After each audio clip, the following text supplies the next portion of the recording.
Bonjour et bienvenue au Théâtre national de la presse. Je suis Boris Proulx, vice-président de la Tribune de la presse et journaliste au Devoir. Et bienvenue à cette conférence de presse. Au podium, Mark Carney, le premier ministre du Canada, ainsi qu'Anita Anand, la ministre des Affaires étrangères du Canada. After a few remarks, we'll go to the question period, first in the room and then on Zoom. On that, Prime Minister, you have the floor.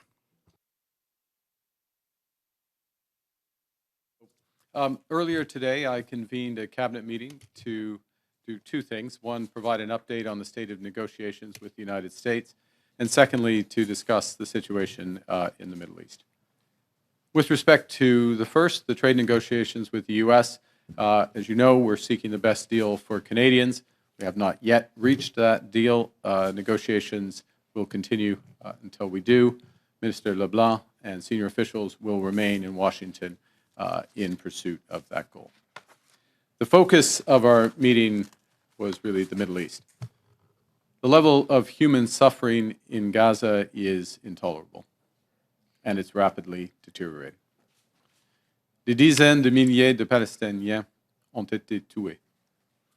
Des milliers d'autres sont au bord de la famine. Le Canada condamne le fait que le gouvernement israélien a laissé la catastrophe se détériorer à Gaza. En tant que membre fondateur des Nations Unies et de l'OTAN, le Canada est parmi les premiers à défendre la paix et de la sécurité dans le monde. Nous avons le devoir de faire respecter les droits de la personne à l'international et de favoriser la paix et la sécurité au pays et à l'étranger.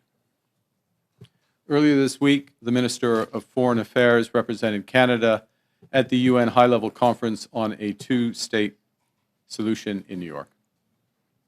In recent days, I've spoken with our allies, including President Macron, Prime Minister Starmer, President von der Leyen. I've also had a number of discussions with our ambassador to the United Nations, Bob Ray. International cooperation is essential to securing lasting peace and stability in the Middle East, and Canada will do its best to help lead that effort. Canada has long been committed to a two-state solution, an independent, viable, and sovereign Palestinian state living side by side with the state of Israel in peace and security. For decades, it was hoped that this outcome would be achieved as part of a peace process built around a negotiated settlement between the Israeli government and the Palestinian Authority. Regrettably, this approach is no longer tenable. Prospects for a two-state solution have been steadily and gravely eroded, including by the pervasive threat of Hamas terrorism to Israel and its people, culminating in the heinous attack of October 7, 2023, and the terrorist organization Hamas's long-standing violent rejection of Israel's right to exist and its rejection of a two-state solution. The accelerated settlement building across the West Bank and East Jerusalem, all the while settler violence against Palestinians has soared, has also undermined the process, as have actions such as the E1 settlement plan and this month's vote by the Knesset calling for the annexation of the West Bank, and the ongoing failure of the Israeli government to prevent the rapidly deteriorating humanitarian disaster in Gaza, with impeded access to food and other essential humanitarian supplies. The deepening suffering of civilians leaves no room for delay in coordinated international action to support peace, security, and the dignity of human life. Preserving a two-state solution means standing with all people who choose peace over violence or terrorism. And it means honoring their innate desire for peaceful coexistence of Israeli and Palestinian states as the only roadmap for a secure and prosperous long-term future. Pour ces raisons, le Canada a l'intention de reconnaître l'État de la Palestine lors de le 80e session de l'Assemblée générale des Nations unies en septembre 2025. Cette intention repose sur la volonté de l'autorité palestinienne de mener des réformes essentielles, notamment la promesse de son président Mahmoud Abbas d'organiser des élections générales en 2026 et de ne pas militariser l'État palestinien. Le Canada va redoubler d'efforts pour appuyer une gouvernance forte en Palestine et contribuer à un avenir pacifique et promoteur pour son peuple. Je me suis entretenu avec le président Abbas pour réaffirmer ces points. For the reasons I cited earlier, Canada intends to recognize the state of Palestine at the 80th session of the United Nations General Assembly in September 2025. This intention is predicated on the Palestinian Authority's commitment to much-needed reforms, including commitments by the Palestinian Authority's President Abbas to fundamentally reform its governance, to hold general elections in 2026 in which Hamas can play no part, and to demilitarize the Palestinian state. Canada will increase its efforts in supporting strong democratic governance in Palestine and the contributions of its people to a more peaceful and hopeful future. I spoke today with President Abbas at length to reaffirm his commitments. Canada reiterates that Hamas must immediately release all hostages taken in the horrific terrorist attack of October 7th, that Hamas must disarm, and that Hamas must play no role in the future governance of Palestine. Canada will always steadfastly support Israel's existence as an independent state in the Middle East, living in peace and security. Any path to lasting peace for Israel also requires a viable and stable Palestinian state, and one that recognizes Israel's inalienable right to security and peace. Le Canada a déjà engagé plus de 340 millions de dollars pour remédier à la situation humanitaire désastreuse à Gaza. De plus, nous nous sommes engagés à accorder un nouveau financement de 30 millions de dollars pour aider à répondre aux besoins des civils palestiniens. Nous fournissons aussi 10 millions de dollars de plus pour soutenir l'autorité palestinienne dans ses efforts de stabilisation et de gouvernance de la Cisjordanie. Nous travaillons avec nos alliés pour fournir une aide immédiate aux personnes qui ont désespérément besoin. Nous collaborons directement avec des partenaires comme la Jordanie afin d'acheminer l'aide aux populations dans les jours à venir. Et nous allons intensifier les efforts que nous déployons avec nos partenaires internationaux afin d'élaborer un plan de paix crédible. Ce plan établira des mécanismes de gouvernance et de sécurité pour la Palestine et garantira l'acheminement de l'aide humanitaire nécessaire à Gaza. Canada will be a constructive partner in building a just, meaningful, and lasting peace in the region, and a future that respects the dignity, security, and the aspirations of all Palestinians and Israelis. We say the devastation in the Middle East is deeply personal to many Canadians.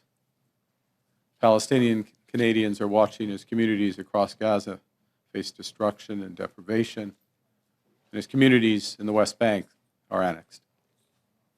The heinous attacks of October 7th traumatized the Jewish people in Israel and here in Canada and around the world. With each day that the remaining hostages and the remains are not returned, families live in fear and grief. The rising anti-Semitism and words, actions, and violence, including against Jewish communities right here in Canada, is abhorrent. And it's why we're introducing legislation this fall that will make it a criminal offense to intentionally and willfully obstruct access to any place of worship, to schools and community centers.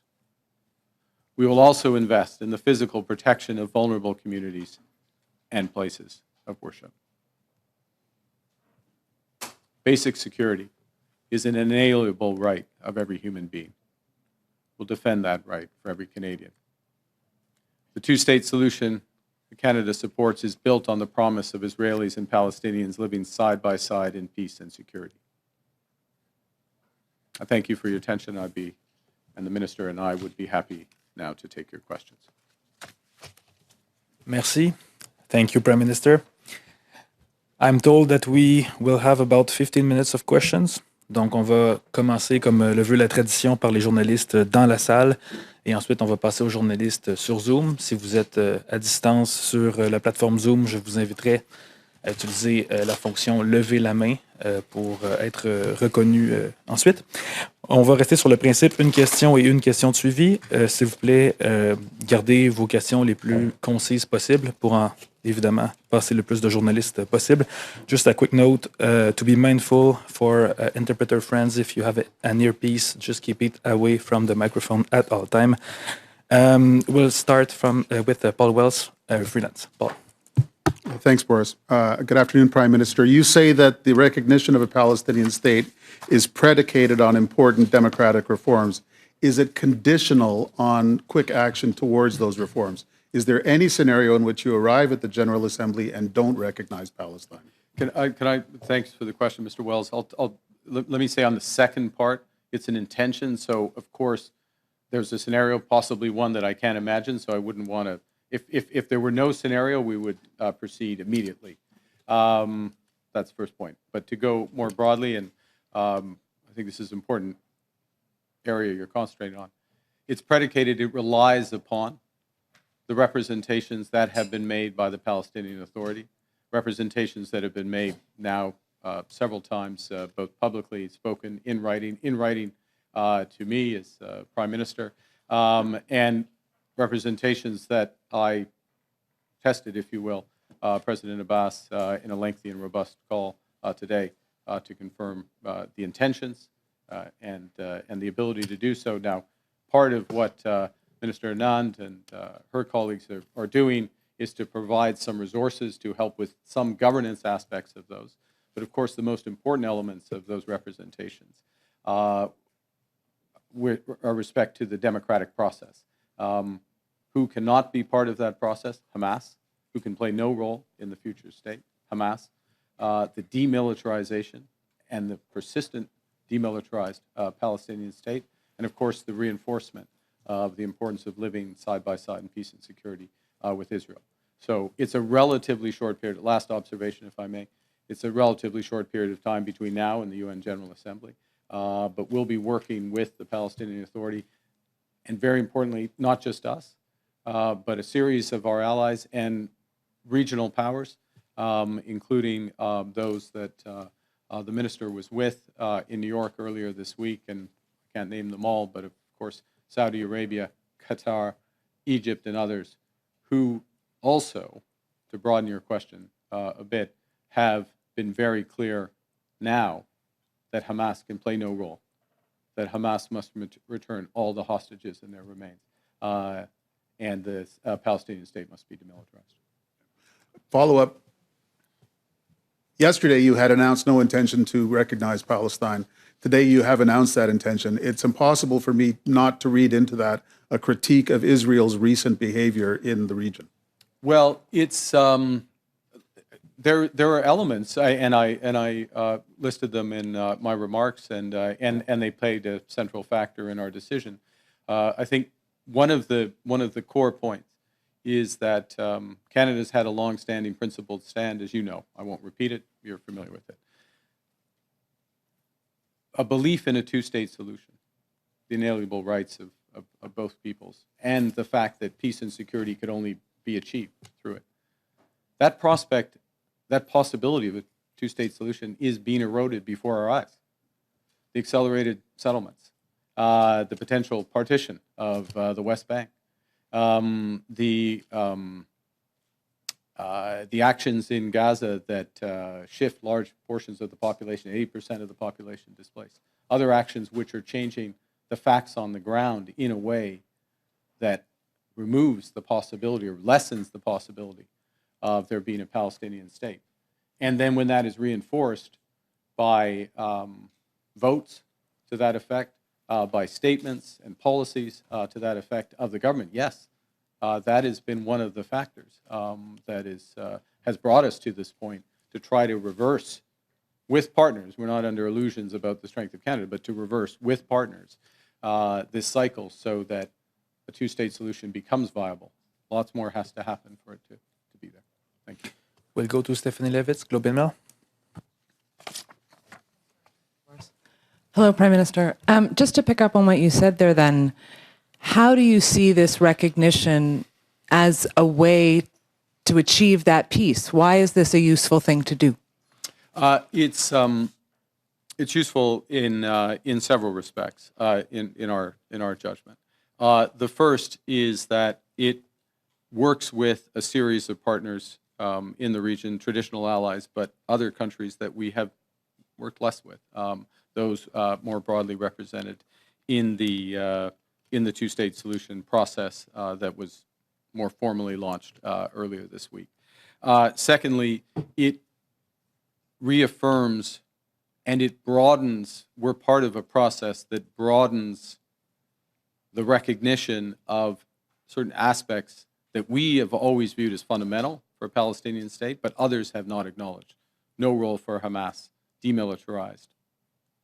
And to the horrible specifics of the current situation, the return of all the hostages and their remains. Saudi Arabia, Qatar, Egypt is three examples of countries that now, literally in the last few days, have made those determinations public. And the third aspect, and I'll hand back, is that we are part of a process. We came to this decision independently, but we are part of processes that are working towards peace, that have strength in breadth and in number. So the two-state solution process, you would have heard reference to the E3 process, Germany, France, and the United Kingdom, and peace plan that they are working on, that they briefed the U.S. President on. And in both those respects, Canada can help to support those efforts. It's not been clear, say, in the last 48 hours that either the Netanyahu government or Hamas is at all interested in these conditions. And so who's going to make them? Well, I think there's a couple of things. I mean, Hamas, I don't know, Hamas is not welcome in any way, shape, or form. So, of course, and one of the issues is not to give Hamas in any way, shape, or form a veto over a process that affects both the Israeli and Palestinian people. I could say much harsher things, and I should say much harsher things about Hamas, but that's a basic structural point. There are some in positions of influence in the state of Israel that do not want a two-state solution, that are taking actions to frustrate that actively. And we are part of a growing and very significant international community that is leaning against that, that is prioritizing the possibility and the prospect for a two-state solution.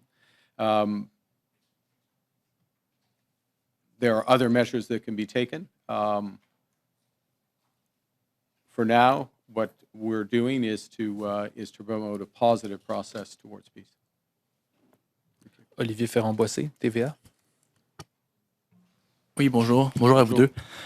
Pouvez-vous nous expliquer en quoi de dire aujourd'hui que vous allez éventuellement reconnaître la Palestine va venir changer quoi que ce soit dans la situation humanitaire actuelle qui semble être le motif principal derrière votre déclaration aujourd'hui? OK, ça c'est une question fondamentale. Merci pour cette question. Alors, qu'est-ce qu'on peut faire? Qu'est-ce que le Canada peut faire pour la situation humanitaire actuelle maintenant? Ce n'est pas une question de diplomatie, c'est une question de l'aide humanitaire. il faut travailler avec nos partenaires, nos interlocuteurs dans la région, par exemple la Jordanie et le Canada maintenant. Honnêtement, maintenant, à ce moment-ci, on travaille avec la Jordanie afin de provenir l'aide humanitaire demain à Gaza. Il n'y a que 4 ou 5 pays qui peuvent le faire à travers le monde. Alors, ça c'est un processus. Bien sûr, la situation humanitaire est reliée à la grande diplomatie, mais c'est une question pour le moment actuel à Gaza. Surtout, c'est une question de l'aide humanitaire. Et pour le moment, l'État israélien ouvre un peu la possibilité de fournir l'aide humanitaire. J'aimerais vous relancer sur les négociations commerciales avec les États-Unis. Le temps presse. On a vu des accords signés avec l'Union européenne. Est-ce qu'à ce point-ci, vous seriez prêt à accepter un accord dans lequel on aurait un tarif réduit de base qui inclurait aussi des achats ou des investissements aux États-Unis, comme on a vu avec l'Union européenne? OK, c'est une question très spécifique en ce qui concerne les négociations. Ils sont des négociations. Les négociations ils sont constructives, ils sont complexes, ils continuent. Il y a une possibilité que que les négociations ne finissent pas le 1er août. Ça, c'est possible. En ce qui concerne, mais il y a plusieurs opportunités pour la collaboration entre le Canada et les États-Unis. Ça c'est clair. Ça, c'est clair. Y compris les investissements, les dépenses canadiennes pour la défense et la sécurité. Mais c'est au milieu de les négociations. Merci. So the question is, well, I'll simplify. It's always good to say that, look, these are complex, they're comprehensive, they're constructive negotiations with the Americans are ongoing. It's possible that they may not conclude by the 1st of August. But we'll see. With the teams there, we're working hard. Conversations today, myself. So we'll see. There are, and the specific aspect of the question included a reference to the European Union deal, and could our accord with the United States include commitments on investments and other aspects? And I just observed that there are many areas for cooperation between Canada and the United States, including defense spending, security spending, investments, which is one of the reasons why we're having these broader discussions. Next up, Paul Dutch, Global News. Speaking of the United States, did you consult with the U.S. about your decision to recognize Palestine? And can the sustainable peace process work without the U.S. being on side? Look, the United States is the essential partner in peace in the Middle East, and in virtually in many parts of the world. And we've seen that demonstrated. First point. Second point is that the president does take a direct interest in resolving conflicts, and as has with respect to a broader set of developments in the Middle East. And so again, the United States, this president, will play and continue to play a central role. Others have responsibilities, Canada included, responsibilities on the humanitarian side, responsibilities with governance and other aspects that we're supporting. And we make our own independent foreign policy positions. And when we see opportunities, when we see necessity, which is what we see in this case, given the retreat of the prospect of a two-state solution because of the facts on the ground, as I explained, when we see that possibility and we see the combination of an ability to influence because of our own voice than actions, but because of others and other processes that are being put in place. But to be absolutely clear, and I'll finish on this point, which is, I referenced earlier an E3 plan, that early stages peace plan. I've talked to Prime Minister Starmer about it, President Macron as well today. Prime Minister Starmer, this public domain, briefed the President of the United States about the plan a few days ago. So there are connections all the way through, and my colleague obviously in regular contact with her, homologue. Sorry. Yep. You said you came to this decision independently, so you're saying you would have come to this without France or the UK making this decision? No, look, I mean, I meant independent of the United States. But yes, it does matter that others are moving. It does matter because it increases the prospect of success. But the core of the decision is taken on the principle that of self-determination and the rights of people to self-determination. We have long, Canada, speaking for Canada now, have long felt that this should come later in a process, and that our recognitions, other recognitions, the state of Palestine, should come at a point of maximum impact during a peace process. We're now at a position, I'm sorry to repeat myself, where in our judgment and the judgment of others, is that the prospect of a Palestinian state is literally receding before our eyes, or being eroded before our eyes. And so the act of the intention to recognize, which is what we're saying today, and working with others to support a Palestinian state, possibility of a Palestinian state, reestablishes that opportunity. David Turton, CBC. U.S. trade talks. Is there any evidence that a deal with the U.S. is possible without tariffs on aluminum and steel?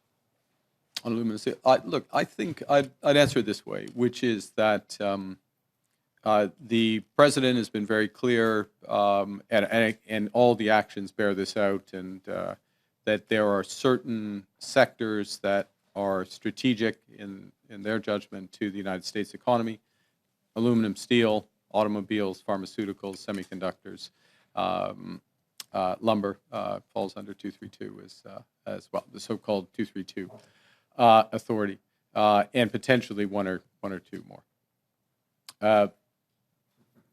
The U.S. approach, the revealed approach of the United States in all those sectors, has been to have tariffs, some base level of tariffs, and that's consistent. That's consistent across with very few relatively minor exceptions. So if we're speaking in general terms, those are the priors. That's the case. Obviously, in any broader deal, there are gives and takes, and there's various factors. But I think we have to recognize that in the strategic sectors, again, as defined by the United States, what's strategic to them, that they have tariffs. Okay. And just coming back to the recognition of a Palestinian state and the conditions that, well, the assurances, excuse me, that you've been given by the Palestinian Authority, elections, reforms, non-militarization. Just coming back to that issue of elections, how do you expect them to hold elections in Gaza when you see the devastation? Yeah. And when you see the occupation by the Israelis in the West Bank, how can they hold elections? Look, there are. I mean, clearly that's not a possibility now. It's not a possibility in the near term. And part of this again is, let's go back to where we're starting, which is we are working ourselves with others to preserve the possibility of a two-state solution, to not allow the facts on the ground, deaths on the ground, the settlements on the ground, the expropriations on the ground, to get to such an extent that that this is not possible. Much has to happen in order for a democratic, viable state is established in Palestine. We fully recognize that, and we're committed to help work as part of that process. But I'm not in any way, shape minimizing the scale of that task. But we are going back to the fundamental principle of self-determination and what we can do to preserve that internationally. Thank you. On m'indique que malheureusement, c'est tout le temps qu'on a pour les questions, même s'il reste plusieurs journalistes sur la liste ainsi qu'en ligne, malgré tout. Thank you very much, Prime Minister. Merci beaucoup. Merci. Came up to our National Press Center. Ceci met un terme à cette conférence de presse. Merci beaucoup et bonne journée.